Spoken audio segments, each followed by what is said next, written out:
আমরা এই যে এখন এখন কিন্তু আর আমরা নায়ক বা নায়িকা যারা ঘুরছে তারা নই, আমরা এখন পুরোপুরি এখন তৃণমূল কংগ্রেসের প্রার্থী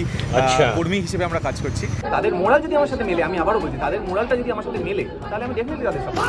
টলিউডে টিএমসি রাজ চলাকালীন বাংলার অ্যাক্টররা যেই স্পিডে টিএমসি জয়েন করেছিল, বাংলাতে বিজেপি জেতার পর তার চেয়েও বেশি স্পিডে দল বদল করতে দেখা যাচ্ছে বাংলার একাধিক অ্যাক্টরদের, যাদের মধ্যে কেউ দলের হয়ে জিতে ক্ষমতার অপব্যবহার করেছে, আবার কেউ প্রকাশ্যে নিজেকে অভিনেতা না বরং রাজনৈতিক নেতা হিসেবে তাকে কনসিডার করতে বলেছে এবং দল হারের পরের দিনই তার গলায় অন্য সুরও শোনা গেছে এবং সেই নতুন দলের কাছে কাইন্ড অফ তাকে নেওয়ার প্রস্তাবও দিয়ে রেখেছে। কিংবা কেউ ভোটের কয়েকদিন আগে দলে নাম লিখিয়ে দলের হয়ে প্রচার করে বড় বড় কথা বলে এবং ভোটের রেজাল্টের পর তাকে মানুষের কাদা ছোড়াও খেতে হয়েছে। আবার কেউ দিনের পর দিন দলের হয়ে বিভিন্ন র্যালিতে হাঁটছে কিংবা দলের প্রচারে যাচ্ছে অ্যান্ড এরপরে দল হেরে গেলে পরের দিনই বিজয়ী দলকে শুভেচ্ছাও জানিয়েছে। অ্যান্ড লাস্ট কয়েকদিন ধরে বাংলার পার্ট টাইম অভিনেতা এবং ফুল টাইম নেতাদের এরকম দল বদল দেখে আমার মাথায় কিছু প্রশ্ন আসে যে তাদেরও যাতে বিরোধী দলের মেম্বার হওয়ার কারণে টলিউড থেকে ব্যান না হতে হয়, সেই কারণেই কি তারা এরকম রাতারাতি পাল্টি মারছে।